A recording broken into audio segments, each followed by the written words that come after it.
nag-aambag at nag-aalab ng mga kaganapan sa kasulok-sulukan ng Kalakang Maynila sa loob ng ating bansa at saan mang dako ng mundo. Naglalagablab!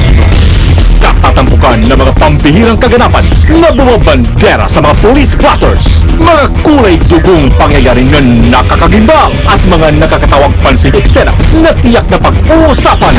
Naglalagablab!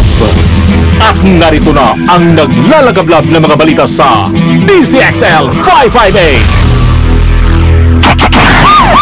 Naglalagablab sa 558.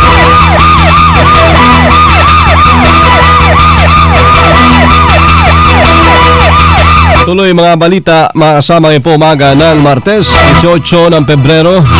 Sa alam po ni Weng, ako si Buddy. Anong nangyari? Umakyat na sa 8 na ho yung estudyante.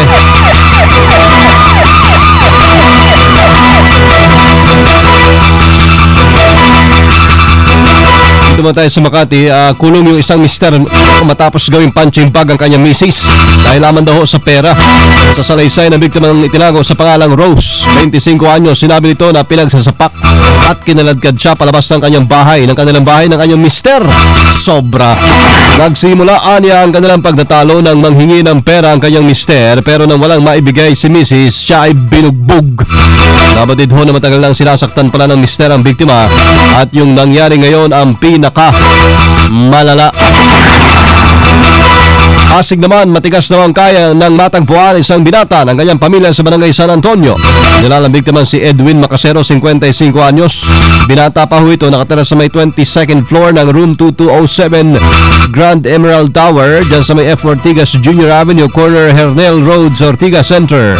Sa salaysay ng biktima na ng pinsan nito na si Gina Bukno, nakita na lamang niya nakahandusay sa CR ang biktima si Edwin. Una nang sinabi po ng mga kaanak ng biktima na may sakit daw ito na maaaring dahilan ng kanyang pagpapakamatay. Hindi naman inalis na otoridad ang posibilidad na may foul play habang tuloy pa rin ang investigasyon. At sa Quezon City, 7 batang hamog o yung mga minor de edad na pakalat-kalat lamang sa lansangan ang kinuha po ng mga pulis para dalhin sa kustodiya ng Department of Social Welfare and Social Development.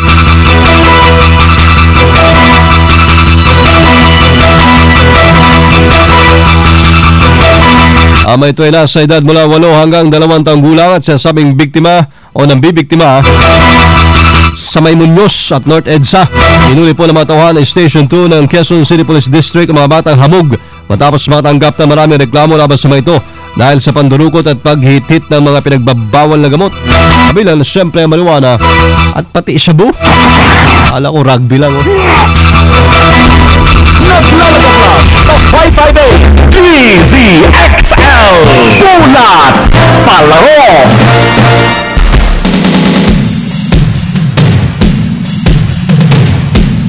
Nagkaroon po ng palitan sa hanay ng mga coaches sa dalawang koponan makasama para palakasin ang kampanya sa PBA Governors Cup. Kinuha ng Petron Blaze Boosters ang dating assistant coach na si Melchor B-Boy Rabanes para palitan, kala ko si Melchor to, B-Boy Rabanes para palitan ang head coach na si G. Abanilla na siya namang upo bilang team manager ng koponan.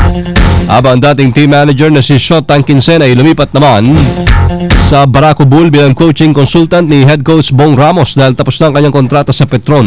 Nasabi ang pagkilos ay nangyari matapos ang kabiguan ng Boosters na pumasok sa finals sa PBA Philippine Cup matapos matalo sa Rain or Shine. DZXL Showbiz Balita. Ala po si Loli ma-attend ng nagpa-practice so kasama yung kanyang mga kaibigan taga Rondalia. Si Miss John Ice muna. Showbiz ngayong morning John Ice. Morning kasamang buddy, at ito na nga ang ating balitang showbiz. Matapos ang maraming issue sa mag-ex na si Chris Aquino at James Yap ay nagkaayos na rin sila sabay sa kanilang kaarawan. Magandang birthday gift yun para sa kanilang dalawa.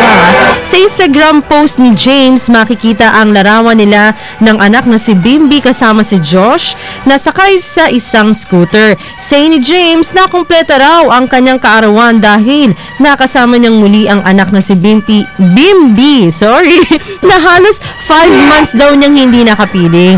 Samantala, binati din ni James ang dati niyang, binati si James ng dating asawa sa kanyang mensahe. Hiling ni Chris ang kapayapaan at biyaya ng Diyos para dito nga sa dati niyang asawa, no? Ayon pa kay Chris, natutunan niyang kalimutan ang nakaraan, lalo't gusto niyang maging positibo at maging magandang ehemplo para sa kanyang mga anak. Sinelebrate naman ni Chris ang kanyang birthday sa isang out-of-town trip kasama ang kanyang mga friendships. Yes, diba? Tama nga naman talaga yun.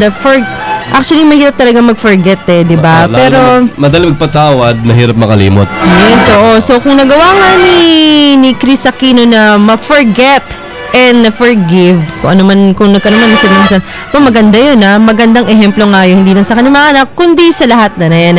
At yan po ang ating balitang showbiz, sa ngalan ni kasamang Lonely. Ako si kasamang John Ice, Tatak RMN. Ay, may nakakaalala. Thanks, John Ice.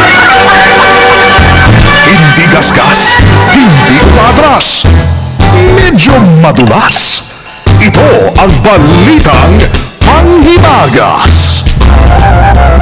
Dito na ho ang pride ng Magandang umaga mga kasama. Ciao Shanghai. Ano naman kasamang body? ayos lang. Ay, hindi ko naabutan si Loli ngayon. Wala, mukhang na-traffic yung ale. Oo sayang may inihanda sana siya para sa'yo. Sayang. Pang-aasar. Ay nako, sige mamaya na lang. Sige. Naku mga kasama, kung may isang bulag na mag-aaya sa'yo magsugal, sisiguraduhin mo munang ang pangalan niya ay hindi si Richard Turner. Bakit? Napakagaling kasi ng lalaking ito sa pandaraya, lalo na kapag baraha ang pinag-uusapan. Sa sobrang galing ni Turner, hindi mo makikita na dinadaya ka na niya o ganun siya kagaling. Bilis ng kamay, ha? Oo. At dahil bulag siya, hindi rin niya alam kung ano ang kanyang ginagawa. Parang pag in love ka lang, ha? Oo nga eh. Oo.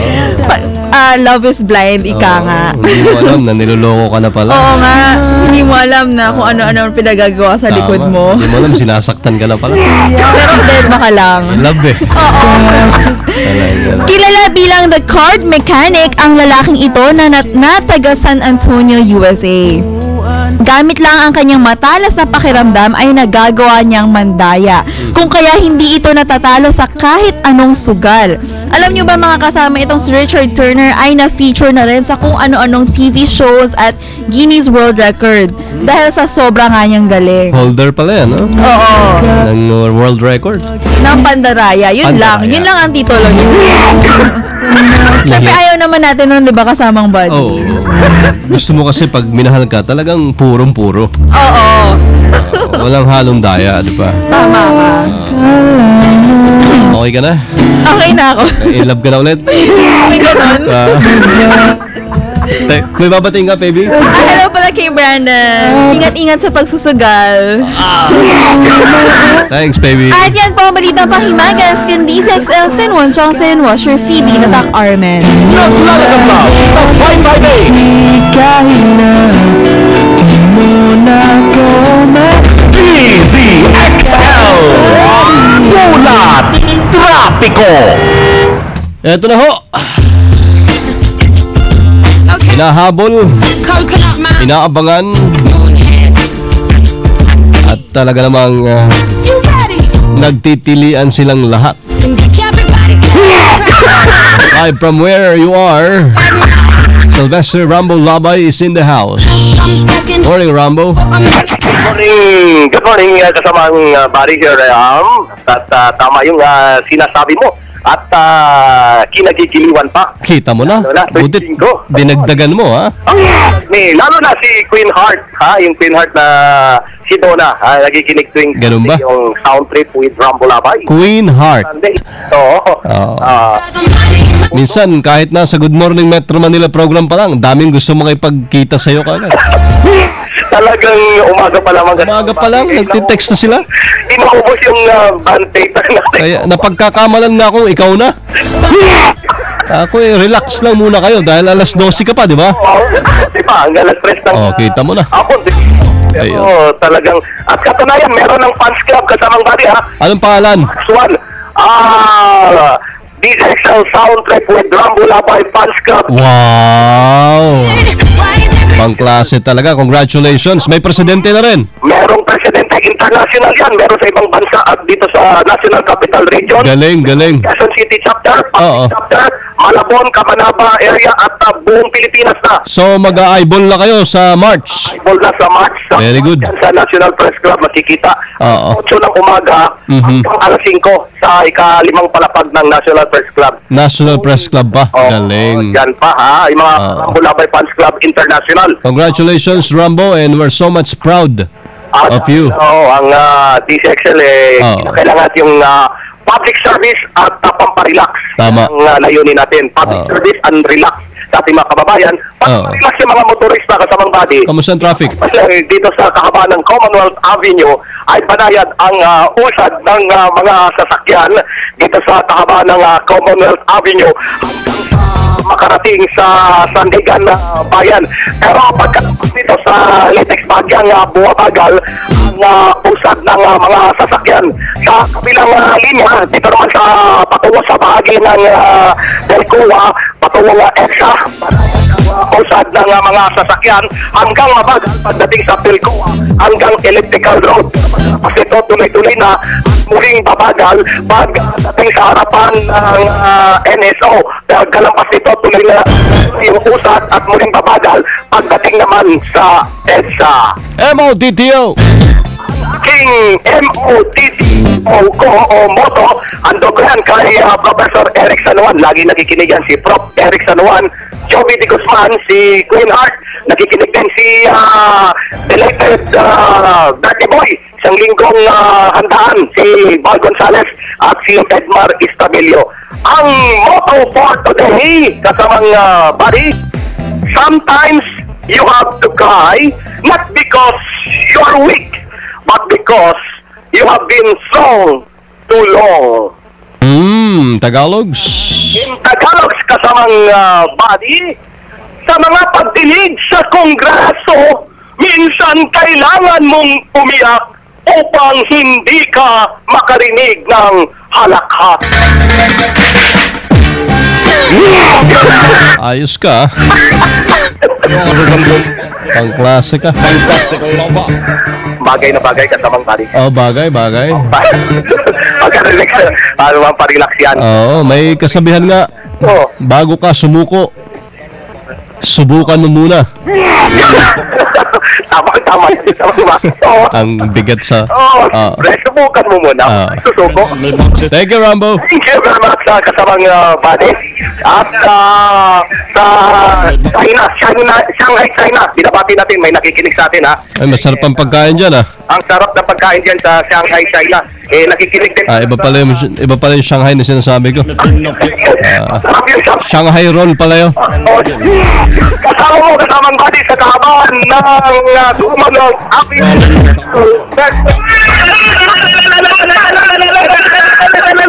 Laban, atak, RMN.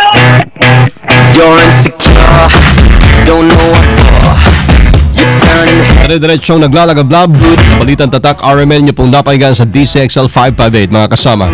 Morning ng Tuesday, malamig-lamig pa rin po ang panahon. Ingat sa biyahe. At 18, sama nyo sa serbisyo publiko of the province of Occidental Mindoro. Mabuhay. Sa ngalan po ni Weng de la Peña, ako si Buddy Oberas. Kaming lahat din ay tatak RMN. Manang Audrey, susunod na. Sumayin niyo ang 15 minutong kalipunan ng mga pinakahuling kaganapan sa Kalakang, Maynila, sa ating bansa at saan mang dako ng mundo. Naglalagablab! Dito lamang sa Unang Pihet DZXL 558, ang bagong kasama mo.